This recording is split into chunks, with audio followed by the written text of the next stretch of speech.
Hidup kita akan berubah saat kita mengubah realitas yang ada di pikiran kita. Halo semuanya, nama saya Michael. Selamat datang di channel saya, Sikutu Buku. Kali ini, saya akan bahas buku The Code of Extraordinary Mind, karya Vishen Lakhiani. Sebelum kita mulai, buat kalian yang mau support channel ini agar terus berkarya, caranya gampang banget.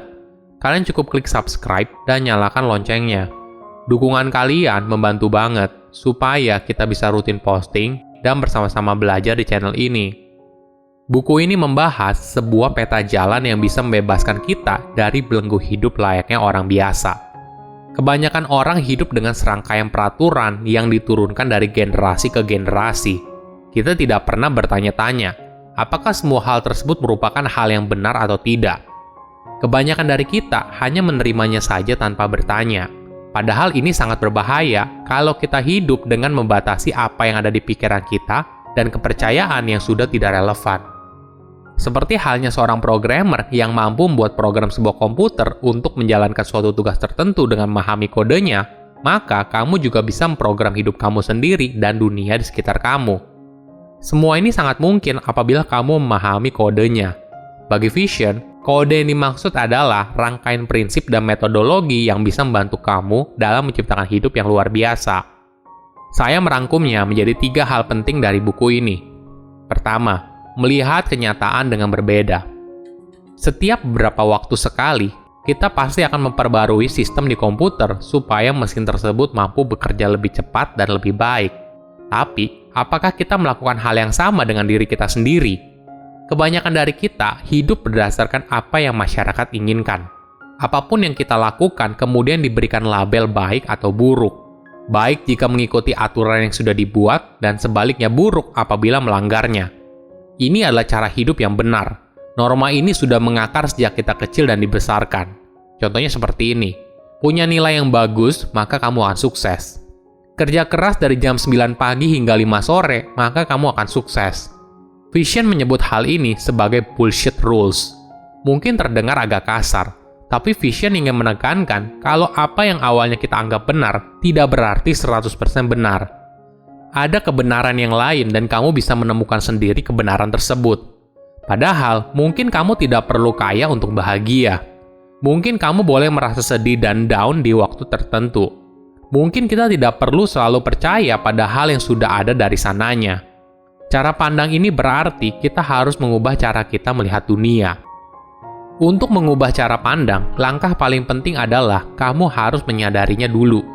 Vishen mengibaratkan pikiran seperti komputer yang punya hardware dan software. Hardware dari pikiran kita yang berisi kepercayaan yang kita pegang di dalam dunia, misalnya soal politik, ekonomi, pernikahan, sekolah, dan sebagainya. Sedangkan software dari pikiran kita adalah sistem bagaimana kita menjalani hidup. Kita punya kemampuan untuk menulis ulang realita yang kita jalani. Contohnya begini, pada waktu Vishen kecil, dia punya masalah kepercayaan diri. Saat itu, dia memakai kacamata tebal dan memiliki jerawat yang banyak. Namun semua itu berubah ketika menjelang kuliah. Dalam sebuah pesta, Vishen ngobrol dengan salah satu gadis tercantik di sana. Dan gadis itu bilang kalau Vishen merupakan pria yang menarik. Pengalaman ini membuat Vishen memperbarui hardware-nya, yaitu realita yang dia jalani. Vishen membangun realita baru kalau sekarang dia adalah pria yang menarik. Kedua, merubah kenyataan hidup. Jika kamu sudah punya realita yang baru, terus apa yang harus kamu lakukan? Langkah selanjutnya yaitu memperbaiki software-nya. Ibaratnya seperti ini. Sistem yang kamu jalani dalam hidup seperti aplikasi yang ada di handphone atau komputer kamu. Tujuannya adalah mencapai tujuan yang spesifik atau menyelesaikan masalah tertentu. Namun jika aplikasi itu tidak bekerja dengan baik, maka kamu punya 2 pilihan, memperbaruinya atau mengganti aplikasinya dengan yang lain. Itulah yang harus kamu lakukan. Ketika kamu punya realita baru, maka kamu harus punya sistem baru dalam menjalani hidup. Vishen membaginya ada 3 tahap dalam perbarui sistem hidup yang kamu jalani. Pertama, discover. Untuk memperbarui sistem di otak kamu, maka kamu harus menemukan hal baru. Banyak hal yang bisa kamu lakukan, membaca buku, bertemu dengan orang baru, menonton video Sikutu Buku, dan sebagainya. Gunakan semua hal yang kamu temukan sebagai inspirasi bagi dirimu. Bayangkan di tahap ini seperti kamu sedang melakukan pencarian di App Store atau Google Play Store. Kedua, refresh. Ini adalah tahap seberapa sering kamu memperbarui sistem yang kamu jalani. Jika kamu ingin merubah hidup yang kamu jalani, maka kamu harus punya kebiasaan untuk menemukan sistem baru yang akhirnya membantu kamu untuk bertumbuh. Ketiga, measure. Nah, kamu sudah menemukan hal baru, kamu juga sudah rutin mengembangkannya, maka langkah berikutnya adalah mengukur kinerjanya. Hal ini penting agar kita bisa terus disiplin dalam menjalankan sistem yang baru. Vision memberikan informasi yang menarik. Orang yang memiliki pola pikir yang luar biasa mampu menciptakan realitasnya sendiri.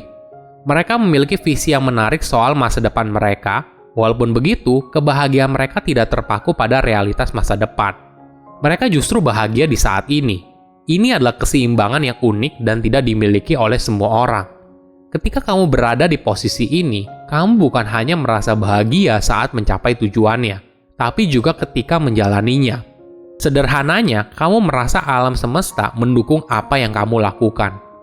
Mungkin terdengar agak berlebihan, namun ini kondisi yang mungkin kamu raih karena walaupun kamu punya visi masa depan yang kamu inginkan, tapi kebahagiaan kamu tidak berada di sana. Kebahagiaan kamu berada di masa kini saat ini. Ini merupakan hal yang penting karena otak kita baru bisa bekerja maksimal saat dalam kondisi positif, bukan negatif atau netral. Ketiga, menjalani hidup yang bahagia. Vision punya konsep yang menarik. Dia memperkenalkan metode sederhana agar kita bisa mengetahui cara bahagia di masa kini. Vision menyebutnya sebagai hidup dalam kondisi blissplin. Nah, ini adalah kata gabungan dari bliss dan disiplin. Jadi kata blissplin berarti latihan disiplin untuk merasa bahagia dalam kehidupan sehari-hari. Vision sadar kalau perasaan bahagia itu cenderung tidak bertahan lama, hanya sesaat saja. Maka itu, dia menekankan pentingnya latihan untuk merasa bahagia secara disiplin. Salah satu caranya yaitu dengan bersyukur melalui latihan reverse gap. Ini adalah pola pikir yang berkebalikan dari orang pada umumnya. Jika biasanya kita cenderung fokus pada hal di masa depan, apa yang ingin kita capai dan sebagainya, nah pola pikir ini akan membuat gap yang besar antara diri kita saat ini dan masa depan yang kita inginkan. Sekarang pola pikir ini harus dibalik. Bagaimana kalau kamu melihat ke belakang? Apa saja yang sudah kamu raih? Hal ini akan membuat kamu bersyukur kalau kamu telah berhasil hingga sejauh ini dari titik awal. Pada akhirnya, kamu akan membuat diri kamu merasa lebih bahagia. Latihan ini akan membuat kamu berada dalam kedamaian dan nyaman dengan dirimu sendiri. Maka, apapun yang orang lain katakan dan lakukan tidak akan mempengaruhi kamu. Ini yang disebut oleh Vision menjalani hidup yang luar biasa. Setiap orang punya dua alternatif realita dalam hidupnya. Masa depan yang menyenangkan dan hidup yang mereka jalani sekarang. Jika orang tersebut mampu bahagia pada dua alternatif realita tersebut, maka dia akan menjalani hidup yang luar biasa. Silahkan komen di kolom komentar pelajaran apa yang kalian dapat ketika baca buku ini. Selain itu, komen juga mau buku apa lagi yang saya review di video berikutnya. Saya undur diri, jangan lupa subscribe channel YouTube Sikutu Buku. Bye-bye.